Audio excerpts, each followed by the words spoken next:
Hi there, this is Ranjit, and in this video, we'll be doing the review for the iPhone XR. And I have been using this smartphone for about 9 days now. And guys, I'll also be referencing this iPhone XS Max because I've used that also. So I'll be making some references. And let me quickly divide it between the pros and cons, what I feel about this. First, let's talk about the pros with this one. And guys, I've used all the iPhones. I would say this is the iPhone XS.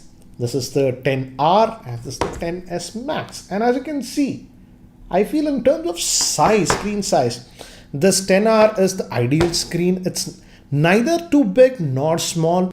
This XR has a 6.1 inch screen, whereas the XS Max has a 6.5 inch screen. I showed it to a lot of people and they said that this was the ideal screen size. And after using a lot of phones, all these three iPhones, I felt, yeah, this one had a better screen ratio. The iPhone XS with a 5.8 inch screen felt a little bit small. And this was the ideal screen size. So in terms of screen size, I feel the 6.1 inch screen is ideal. Still, it's a sort of a two-handed device at times, but yeah, you can use it with a single hand. That I can't say for the Max. Max is definitely a two-handed device.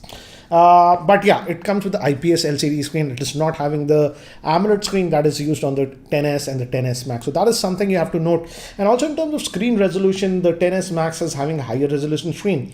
But side by side, if you just look at these two phones, I feel the screen quality on this one is also not bad at all. And I didn't have any issues regarding the screen quality.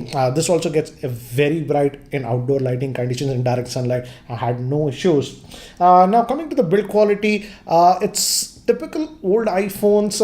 It has that aluminum build quality, and this is the white color. That's why we have the silver border around this. The other one matched those in colors. So it's like the old iPhones in terms of build quality. It's the aluminum build. And in respect to build quality, I have no problems even with this. Now coming to another thing is that if you look at the technical specs of these two, the XS or the XS Max with the XR. This one actually has 1 GB of RAM less. This has 3 GB of RAM, whereas these others one have 4 GB. But in my day-to-day usage in about 8-9 days, I never had any issues of RAM management with this one. Everything is fine. And even with that 3 GB of RAM, it's able to handle everything you throw on it fine. So in terms of performance, I had no issues. Also, as it's having the A12 Bionic chip, in terms of performance, no issues whatsoever. It's smooth. Everything just opens in a jiffy. It's actually very powerful.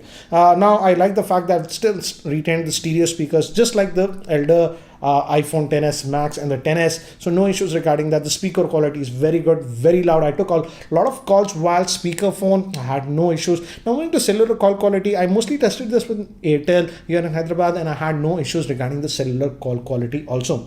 And now moving to the glass protection on this one, Apple says that the front glass on the screen is the same as the XS and the XS Max, whereas the rear or what do you say, glass is slightly different. And I believe Apple, because accidentally while I was testing the phone, as you can see with this clip, as you saw, I actually dropped it and it fell down on the screen like this on a concrete floor it was, and again it survived, no issues. So again, I believe that the glass quality is good. But again, just like the iPhone XS Max, get a screen protector, because what I have noticed is the screen, though it might not shatter, can get scratches easily. So that is something you have to note. And now moving to the camera, which might be a very important point. And I'm happy to say that the camera performance on this one is actually really good. It's the same camera module that is used on the bigger brothers. It's just a single camera though. That second camera, that is the 2x zoom for telephoto, is not there. But the main camera is the same, 12 megapixel. It has optical image stabilization. And here, as you can see with the sample shots, I also showed the sample shot in my unboxing video. Regarding camera performance, I have no issues with this one. Even with the single camera, I was surprised that the portrait effect was very good on this one, iPhone XR. So in terms of camera, I would say even with the single camera performance, it was doing a very good job. And yes, it also has some lighting effects, as you can see, but not all compared to the iPhone XS Max. Now moving to the front-facing camera, it's the same front-facing camera that we find on the iPhone XS Max and the iPhone XS. It's a 7 megapixel, and because it has that depth sensor, you get all the effects that you get even with the elder, the premium XS variant. So in terms of front-facing camera, it's the same performance you're getting. Again, I would say in terms of front-facing camera, I feel some of the Android phones are doing a better job. But here, it's a big improvement compared to earlier iPhones, I would say. And also this one also has the second generation of Face ID, and hence it's actually pretty fast, and I never had an issue of it. You just press like this and you just slide and it unlocks. So these were the good things about this. And yes, also this one has wireless charging just like this one, so you don't have to worry, and also water resistance. Now moving to the cons of what I liked about, and these cons are almost exactly similar to the cons that I had with these elder XS Max and the XS. And but one unique thing for this one is that, considering the price point of this one, it's certainly not a budget or a mid-range phone. Apple is certainly charging quite a bit of premium for this one. And still, it's having that 6.1-inch screen. I like the screen size, but in terms of resolution, it's still not very high resolution. They should have given at least a full HD plus screen on it. It's actually slightly more than 720p. It's actually a 820p-ish screen. So in that respect, I'm slightly disappointed considering the price point.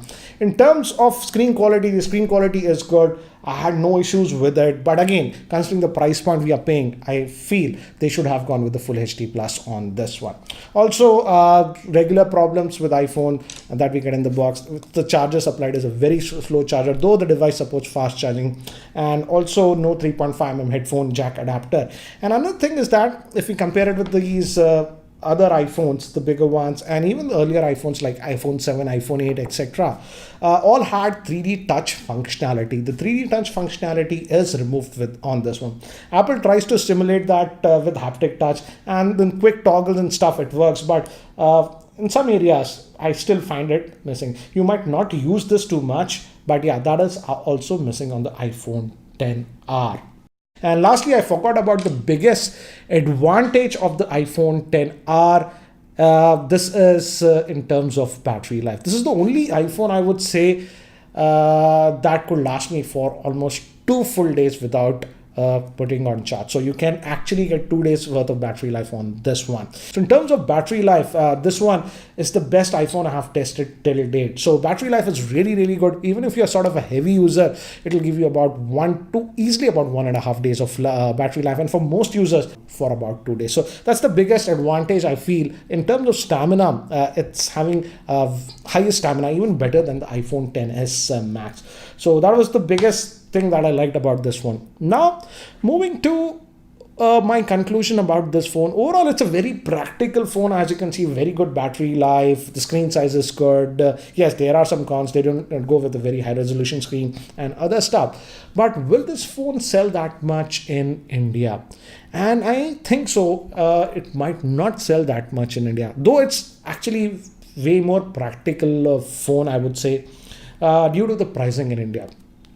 The base variant of this one actually comes with 64 GB of internal storage, and that starts in India for almost 77,000 rupees. And that's actually pretty high in my frank opinion, because at that price point, a user who's spending that much money might just want to spend a little bit more and go with these shiny new ones, the iPhone XS or the XS Max. The iPhone XS is now available. I was checking the prices in Flipkart, is available for 95,000, and this one is available for 105,000.